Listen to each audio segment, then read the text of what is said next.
നമ്മൾ ഇന്ന് ഈ ഒരു വീഡിയോയിലൂടെ നോക്കാൻ പോകുന്നത് നിലവിലിപ്പോൾ നമുക്കറിയാം ഇന്ത്യയും പാകിസ്ഥാനും തമ്മിൽ ചെറിയൊരു പ്രശ്നമുണ്ട്. സിംസൺ കാർട്ടൂൺ പറഞ്ഞതല്ല മിക്കതും സംഭവിച്ചിട്ടുണ്ട്. അപ്പോൾ പലരുടെയും ഒരു പേടിയാണ് സിംസൺ കാർട്ടൂൺ ഇന്ത്യ പാകിസ്ഥാനെ പറ്റി പറഞ്ഞത് റിയൽ ആകുമോ എന്നുള്ളത്. സിംസൺ കാർട്ടൂൺ ഇന്ത്യയെ പറ്റി റയറായി മാത്രമേ പറഞ്ഞിട്ടുള്ളൂ. ഒരു എപ്പിസോഡിൽ സിംസൺ ക്യാരക്ടർ ഒരു ന്യൂസ് വായിക്കുകയാണ്, ഇന്ത്യ പാകിസ്ഥാൻ അണുബോംബ് ഇട്ടുവെന്ന്. സീനൊന്നും കാണിക്കുന്നില്ല, ജസ്റ്റ് ഒരു ന്യൂസാണ്. നമ്മൾ നിലവിലെ കാര്യം നോക്കിയാൽ രണ്ട് രാജ്യങ്ങൾ തമ്മിൽ അണുബോംബിന്റെ കാര്യങ്ങൾ പറയുന്നുണ്ട്. നിലവിൽ അങ്ങനെ ഒരു പ്രശ്നത്തിലേക്ക് പോയിട്ടില്ലെങ്കിൽ സിംസൺ കാർട്ടൂൺ ഇങ്ങനെ ഒരു റെഫറൻസ് കൊടുക്കുന്നുണ്ട്. ചില ആളുകൾ പറയുന്നത് അവരാണ് ബോംബ് ഇടട്ടെ, നമ്മുടെയിലും ഒരുപാട് അണുബോംബ് ഉണ്ടല്ലോ.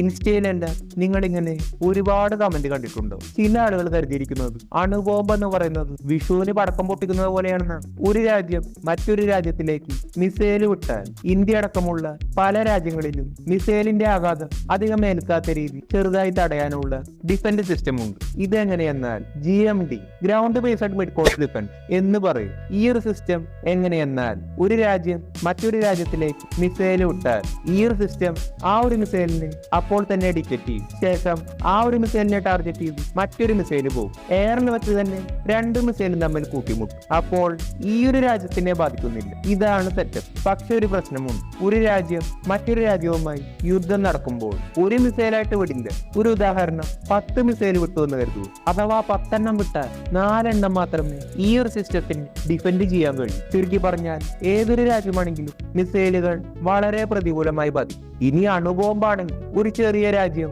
ലോകത്തിൽ തന്നെ ഏറ്റവും പവർഫുൾ ആയ അമേരിക്ക, റഷ്യ പോലുള്ള വലിയ രാജ്യത്താണ് ബോംബിട്ടാൽ അത് പൂർണ്ണമായി തടുക്കാൻ അവർക്ക് പോലും കഴിയും. അതായത് അണുബോംബ് കണ്ടുപിടിച്ച അമേരിക്കയ്ക്ക് പോലും നോർത്ത് കൊറിയ പോലെയുള്ള ചെറിയ രാജ്യമാണ് ബോംബിട്ടാലും അത് വലിയ രീതിയിൽ ബാധിക്കും. ഒരു ഉദാഹരണം, അമേരിക്കയിലേക്ക് നോർത്ത് കൊറിയ ഒരു അണുബോംബ് അയച്ചു എന്ന് കരുതുക. അപ്പോൾ തന്നെ റഡാറിലൂടെയും സാറ്റലൈറ്റ്സിലൂടെയും അണുബോംബ് വരുന്നുണ്ടെന്ന് മിനിറ്റുകൾക്കുള്ളിൽ അമേരിക്കയ്ക്ക് മനസ്സിലാവും. ശേഷം നമ്മൾ നേരത്തെ പറഞ്ഞ GMD യൂസ് ചെയ്തു എയറിൽ തന്നെ തകർക്കാൻ ശ്രമിക്കും. അമേരിക്കയ്ക്ക് സ്വന്തമായി ഒരുപാട് GMD ഉണ്ട്. രണ്ടാമത്തേത് താഡ് സിസ്റ്റം ഉണ്ട്. ഇതിന്റെ ടെക്നോളജി GMD പോലെയാണ്, അതായത് മിസൈൽ കൊണ്ട് തന്നെ ഇതിനെ നേരിടുക. പക്ഷേ GMDയെ വെച്ച് നോക്കുമ്പോൾ താഡ് അല്പം ഷോർട്ട് റേഞ്ച് ആണ്. എന്തൊക്കെയായാലും മിസൈൽ വിട്ടാലും അണുബോംബ് അയച്ചാലും എയറിൽ വെച്ച് തന്നെ തകർക്കുന്ന ഈ രണ്ട് സിസ്റ്റമാണ് എല്ലാ രാജ്യവും മെയിനായി യൂസ് ചെയ്യുന്നത്. എന്തൊക്കെ ചെയ്താലും ഒരെണ്ണമെങ്കിലും രാജ്യത്തിൽ വീഴാം. ഇതുകൊണ്ട് തന്നെ വൈറ്റ് ഹൗസിന്റെ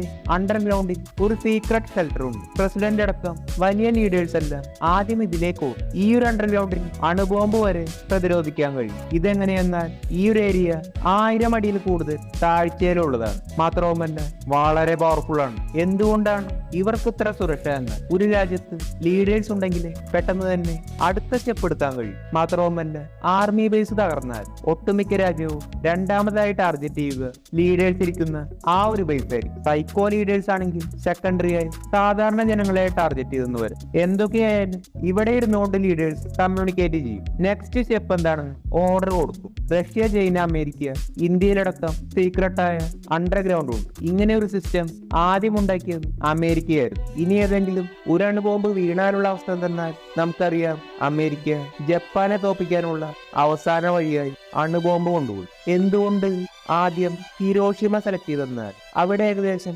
40,000 ജപ്പാൻ സൈന്യമുണ്ടായിരുന്നു. എനോള ഗേ എന്ന വിമാനത്തിലായിരുന്നു ജപ്പാനിലേക്ക് പോയത്. ലിറ്റിൽ ബോയ് എന്നായിരുന്നു ഈ ഒരു അണുബോംബിന്റെ പേര്. അങ്ങനെ ആ ഒരു ദിവസം വന്നു 1945 ഒക്ടോബർ 7 അണുബോംബുമായി ബോംബർ വിമാനം ടേക്ക് ഓഫ് ചെയ്തു. അങ്ങനെ ഹിരോഷിമയിലേക്ക് പോവുകയാണ്. ഇതുകൂടാതെ 2 വിമാനങ്ങൾ വേറെയും. ഇതെന്തിനെന്നാൽ എന്താണ് നടക്കുന്നതെന്ന് ലൈവായി പറഞ്ഞു കൊടുക്കാറാണ്. അങ്ങനെ രാവിലെ 8:15 ആയപ്പോൾ ഹിരോഷിമയിലെത്തി. സാധാരണ അമേരിക്ക ബോംബ് ഇടുന്നതിന് മുമ്പ് പ്ലെയിനിൽ നിന്ന് ഒരുപാട് ലഘുലേഖനങ്ങൾ താഴേക്കിടും. ഇതെന്തിനെന്നാൽ ഞങ്ങളിവിടെ ബോംബിടാൻ പോകും, സാധാരണ ആളുകൾ ഇവിടെ നിന്ന് മാറണം എന്ന് മുന്നറിയിപ്പ് കൊടുക്കാറാണ്. എന്നാൽ ആ ഒരു ദിവസം അതും ഉണ്ടായിരുന്നില്ല. അണുബോംബ് ഒരു പാരച്യൂട്ടിലാക്കി താഴേക്ക് തള്ളിയിട്ടു.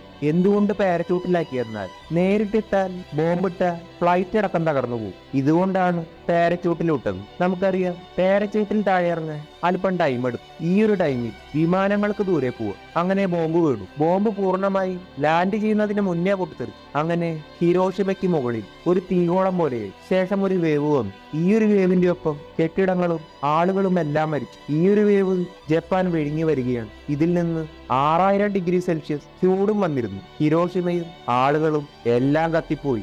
80,000 ആളുകൾ സെക്കൻഡിൽ മരിച്ചുപോയി. 10,000 പേർക്ക് വലിയ പരിക്ക് പറ്റി. ഇത് കഴിഞ്ഞ് അന്ന് രക്ഷപ്പെട്ട പല ആളുകളും മാസങ്ങൾ കൊണ്ട് മരിച്ചുപോയി. കാരണം അന്നത്തെ റേഡിയേഷൻ ആയിരുന്നു. അങ്ങനെ ആ ഒരു അണുബോംബിന് ശേഷം യുദ്ധവും അവസാനം. അണുബോംബും റേഡിയേഷനും കൊണ്ട് അന്ന് ഏകദേശം 3 ലക്ഷം ആളുകൾ മരണപ്പെട്ടിരുന്നു. എല്ലാ വർഷവും ഓഗസ്റ്റ് 6 ഹിരോഷിമ ഡേ ആയി ലോകം ആചരിക്കുന്നു. ഇതുപോലൊരു ദുരന്തം ലോകത്തിനി ഉണ്ടാകാൻ പാടില്ല ഓർമ്മിപ്പിക്കാൻ വേണ്ടിയാണ് അവർ ഇന്നും ഹിരോഷിമ ഡേ ആചരിക്കുന്നത്. ഇതിൽ നിന്നും നമ്മൾ മനസ്സിലാക്കേണ്ടത് അണുബോംബല്ല എത്രമാത്രം ഡെഡ്ലി ആണെന്നുള്ളതാണ്. അപ്പോൾ ചെറിയ വലിയ രാജ്യമാണെങ്കിലും യുദ്ധം എന്ന് പറയുന്നത് എപ്പോഴും ഡേഞ്ചറസ് ആണ്. ഇനി സിംസന്റെ കാര്യം. സിംസൺ കാർട്ടൂൺ പ്രെഡിക്റ്റ് ചെയ്ത എല്ലാം സംഭവിച്ചിട്ടില്ല.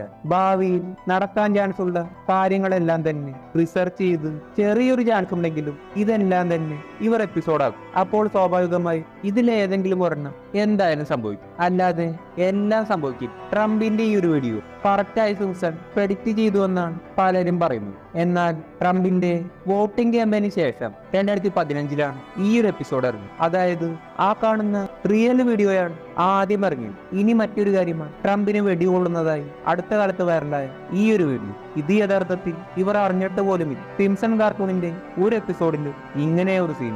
ഇതെല്ലാം ഫേക്കാണ്. ഇതുപോലെ ലോസ് ഏഞ്ചൽസിലെ തീപിടുത്തം 2007 സിംസന്റെ ഒരു എപ്പിസോഡ് തീ പിടിക്കുന്നത് കാണിക്കുന്നു. അമേരിക്കയിലാണെന്നോ ലോസ് ഏഞ്ചൽസിലാണെന്നോ അങ്ങനെ ഒന്നുമില്ല. ഭൂരിഭാഗം കാർട്ടൂണിലും ഏതെങ്കിലും ഒരു എപ്പിസോഡിൽ തീ പിടിക്കുന്ന സീനുകളുണ്ട്. ഇങ്ങനെ ഒരു നോർമൽ എപ്പിസോഡായിരുന്നു. ചില ആളുകൾ എന്ത് സംഭവം ഉണ്ടായാലും സിംസൺസുമായി കണക്ട് ചെയ്തു. പോരാത്തതിന് ഫേക്ക് ഫോട്ടോസ് കൂടിയായ നമ്മളെല്ലാം വിശ്വസിച്ചു. 2016 ഡൊണാൾഡ് ട്രംപ് പ്രസിഡന്റ് ആയപ്പോൾ മുതലാണ് സിംസൺ കാർട്ടൂൺ വൈറലായത്. നമ്മൾ ഈ ഒരു കാര്യം നോക്കിയാൽ ഇത് വലിയൊരു സംഭവമല്ല. 2002 ബാർട്ട് ടു ദ ഫ്യൂച്ചർ എന്ന എപ്പിസോഡാണ്. നമ്മൾ അറിയേണ്ട കാര്യം 2000 ടൈമിലെ ട്രംപ് വെറും ഒരു ബിസിനസ്മാൻ അല്ല, ആക്റ്റീവായ പൊളിറ്റീഷ്യൻ ആയിരുന്നു. 99 ട്രംപ് പറഞ്ഞിരുന്നു, ഞാൻ തുടർച്ചയായി അമേരിക്കൻ പ്രസിഡന്റ് ആകുവാൻ ശ്രമങ്ങൾ നടത്തുന്നു. ഇതൊരു ഫണ്ണായി സിംസൺ കാർട്ടൂണിൽ അടിയും. ട്രംപ് പ്രസിഡന്റായി വരുന്നു. അങ്ങനെ ഒറിജിനലായി ട്രംപ് പ്രസിഡന്റ് ആയപ്പോൾ സിംസൺ കാർട്ടൂൺ വലിയ രീതിയിൽ വൈറലായി. ഈ ഒരു കാർട്ടൂണിന്റെ ക്രിയേറ്ററായ മാറ്റ് ഗ്രോണിങ്ങുമായി ഒരു ഇന്റർവ്യൂ നടത്തി. മാറ്റ് ഗ്രോണിങ്ങിനോട് ഈ ഒരു ചോദ്യം ചോദിച്ചു, ട്രംപ് പ്രസിഡന്റ് ആകുമെന്ന്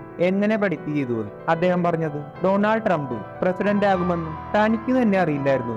അന്ന് ട്രംപ് പറഞ്ഞപ്പോൾ ഒരു ഫണ്ണായി റെഫറൻസ് ആഡ് ചെയ്തതാണ്. നടക്കാൻ സാധ്യതയുള്ള എല്ലാ കാര്യങ്ങളും ഗവേഷകരോട് ചോദിക്കും. അങ്ങനെ തന്റെ ടീം അവർ പറയുന്ന സാധ്യതയുള്ള കാര്യങ്ങൾ എപ്പിസോഡായി പുറത്തിറക്കും. സിംസൺ ടോട്ടൽ നിലവിൽ 752 എപ്പിസോഡ് ഇറക്കി. ഇതിൽ 52 കാര്യങ്ങൾ ഏകദേശം കറക്റ്റ് ആയിട്ടുണ്ട്. ചുരുക്കി പറഞ്ഞാൽ സാധ്യതയുള്ള എല്ലാ കാര്യങ്ങളും എപ്പിസോഡാക്കുമ്പോൾ ചിലതെല്ലാം സംഭവിക്കുന്നു.